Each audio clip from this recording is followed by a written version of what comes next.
The 1980s had a kind of horror running quietly in the background, hiding between sitcom reruns and primetime dramas. And if you grew up in that era, you know exactly what I mean. A late-night broadcast that felt too creepy for television. A strange film you only half remember, not because it was bad, but because it hit a different nerve. The kind of horror that didn't have to spill blood to make you feel unsafe in your own living room. These films didn't have blockbuster budgets, but they had mood. They had atmosphere. They had stories that slipped under the skin because they had nowhere else to go. Tonight, we're looking at 8 terrifying 80s TV movies you shouldn't sleep on. The ones that weren't meant to be classics, but somehow became the stuff of lingering nightmares. Let's start with a film that proves small budgets don't always mean small scares.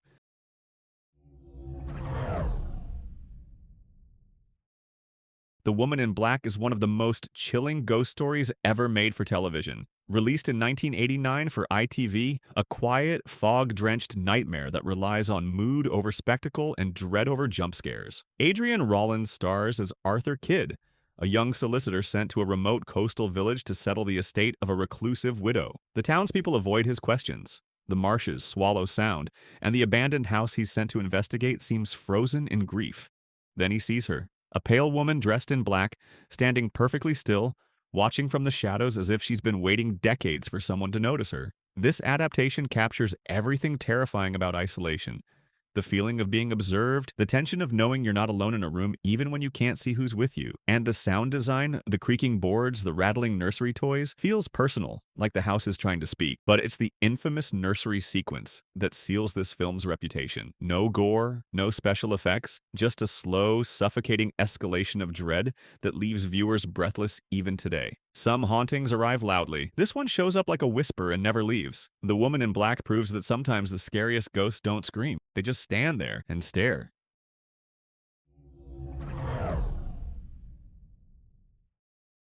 Sometimes the scariest places don't look haunted at all. Invitation to Hell is a strange, feverish blend of suburban paranoia and supernatural conspiracy. Released in 1984 and directed by Wes Craven, the kind of TV movie that feels harmless at first, until it suddenly isn't. Robert Urich plays Matt Winslow, a successful engineer who moves his family into a pristine California community where everyone smiles too wide and talks too calmly. The local country club, Steaming Springs, promises luxury, status, and connection. But there's a catch. Everyone who joins changes. Their personalities shift. Their warmth goes hollow. Their eyes lose something. Matt senses it immediately. His wife doesn't. His kids definitely don't. When the club's director, played with seductive menace by Susan Lucci, sets her sights on recruiting Matt, the movie shifts from suburban satire into a full-blown descent. What lies beneath the resort isn't a wellness center, it's a gateway.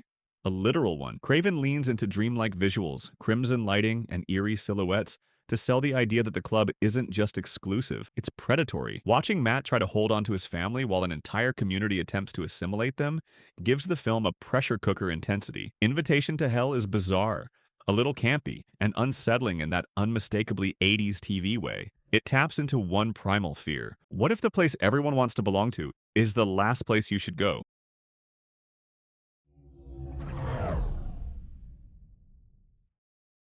Released in 1982, Hotline is a slow-burning psychological thriller that taps into one of the most universal fears: being watched, targeted, and hunted by someone you can't see, but who sees everything about you. Linda Carter plays Brianne O'Neill, a bartender who volunteers at a crisis hotline center to help people who feel alone. Instead, she attracts the attention of a caller who calls himself the Moose. His voice is calm, his words cryptic, and his knowledge of her personal life is far too precise. He describes crimes with eerie intimacy, some in the past, some possibly in the future, or the very near present. What makes Hotline so unnerving isn't the violence, it's the escalation. The sense that Brienne's life is shrinking as the caller worms his way into her daily routines, her movements, her fears. The film unfolds like a pressure chamber: whispered threats, anonymous letters, shadows that shouldn't be there, and the inescapable knowledge that the caller is always just close enough. Carter brings a grounded vulnerability to the role, making every moment feel painfully real. The final reveal is pure 80s TV movie catharsis, but everything leading up to it, that's the nightmare. The feeling that someone out there has chosen you, not for love, not for obsession, but for the thrill of the hunt.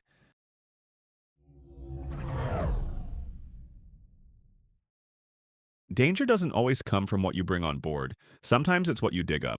Released in 1981, The Intruder Within is a tense, snowbound creature horror set on a remote oil rig, a perfect location for paranoia, isolation, and things that shouldn't exist. When the drill team accidentally unearths an ancient fossil deep beneath the ocean floor, they assume it's just another discovery. It isn't.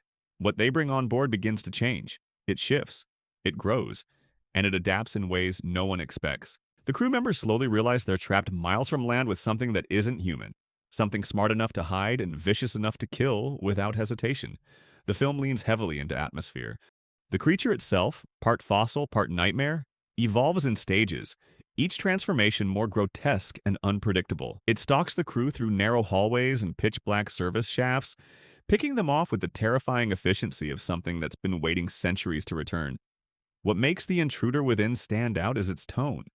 It feels like a TV movie cousin to The Thing, all paranoia, all dread, but with its own identity rooted in environmental isolation and primal fear. The real horror isn't the creature. It's the realization that no one is coming to save you, and whatever is hunting you knows that better than you do.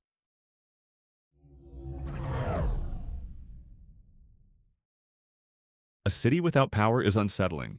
A killer without limits is worse. Blackout is a taut psychological thriller that thrives on one simple, terrifying idea. What happens when identity, violence, and opportunity collide in the dark? Released in 1985, the film follows a brutal murderer who survives a catastrophic car crash. His face is so damaged that surgeons rebuild it completely. New features, new identity, new life. The question becomes, can a man's nature be rewritten along with his face, or does the darkness underneath always find its way back? As the man heals, new murders begin to surface. The police, led by Detective Richard Widmark, struggle to determine whether they're dealing with a copycat or the same killer reborn. The tension comes from uncertainty. The audience is never quite sure where the truth lies, and the film plays with that doubt beautifully. The blackout of the title isn't just literal, though the power outage sequences are some of the film's strongest. It's psychological, memory loss, fractured identity, and the terror of realizing you may not know yourself as well as you think. The movie is shot with a gritty, grounded realism. Dim hallways. It feels like a world where anything could happen and no one would see it coming until it's too late. Blackout is slow, paranoid, and deeply unsettling. A reminder that sometimes the scariest monsters are the ones who don't even know they're monsters anymore.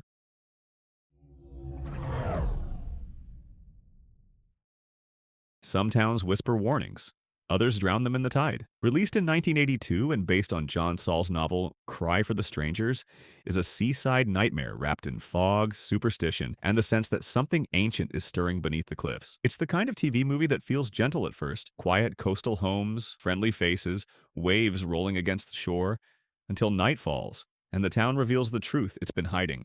Patrick Duffy plays Dr. Brad Russell, a psychiatrist who relocates with his wife to a small Oregon community, hoping for a slower, calmer life. Instead, he finds a town haunted by recurring nightmares, missing children, and a legend the locals refuse to explain. Every time the fog rolls in, something walks through it, something that leaves footprints no human should.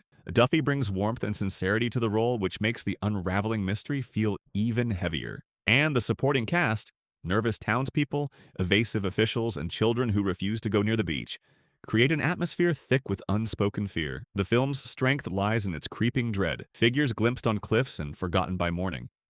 By the final act, the movie fully embraces its supernatural secret, not with spectacle, but with a chilling inevitability that feels earned. Cry for the Strangers is slow-burn coastal horror at its finest, a reminder that sometimes the sea brings things to shore you were never meant to see.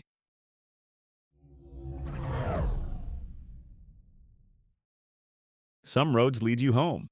Others lead you straight into someone else's nightmare. Released in 1988, Nightmare at Bittercreek is one of those TV movies that starts like an adventure and quickly turns into a fight for survival. The kind of story where the wilderness isn't the real threat, the people hunting you are. The film follows a group of women on a hiking trip meant to be empowering, refreshing, a break from their everyday lives. What they get instead is a relentless chase through rugged mountain terrain by a violent, unhinged survivalist cult. No masks, no monsters, just real men with rifles, dogs, and a terrifying sense of ownership over the land they claim is theirs. Lindsay Wagner leads the cast with grit and vulnerability, anchoring the story with the fear of someone trying to stay calm while everything around her collapses. The tension isn't just that they're being hunted, it's the dawning realization that help is miles away. The trails are unfamiliar, and the men pursuing them know every inch of the wilderness, turning nature into both enemy and refuge. Every footstep feels like it could give the group away. Every echo becomes a warning. Nightmare at Bittercreek is raw, human terror. No supernatural forces, no elaborate mystery. Just the primal horror of being prey in a place where your voice doesn't matter, and your chances of escape shrink with every minute. A reminder that sometimes the most frightening nightmares don't come from creatures in the dark, but from people who never learned to be human in the first place.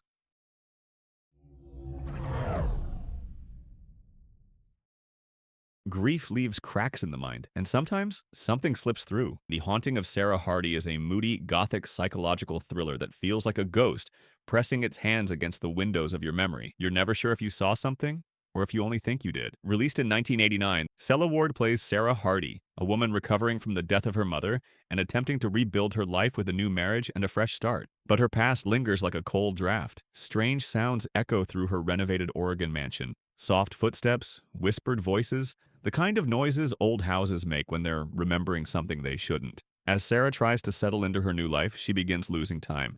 She sees her mother's face reflected where it shouldn't be. Doors open on their own. Her husband grows distant, and the line between hallucination, haunting, and sabotage becomes impossible to untangle. What makes the film so gripping is its commitment to ambiguity. Is Sarah being haunted, watched, manipulated, or is she unraveling under the weight of grief and trauma? The cinematography leans into a gothic atmosphere, shadowed hallways, wind-lashed cliffs, and a house that feels more like a memory palace than a home. Ward's performance anchors the film in raw vulnerability, making every moment feel intimate and unsettling. The Haunting of Sarah Hardy is less about ghosts and more about the haunting we carry inside ourselves. The past that refuses to stay buried, and the fear that maybe, just maybe, someone wants to push you past the edge. A quiet, chilling end to a decade of made-for-TV nightmares. And that's 8 eerie little broadcasts from a stranger decade, when horror didn't need theater screens or big budgets to get under your skin. The 80s TV movie was its own creature. Quieter, stranger, sometimes campy, sometimes shockingly intense, and always unforgettable once it found you. These films remind us that fear doesn't care about format. If it's haunting, it's haunting. These odd little TV movies lingered far longer than they had any right to. Which of these have you seen? And which one are you adding to your watch list next? Let me know in the comments. And don't forget to like, subscribe, and ring the bell so you never miss another dive into forgotten horror.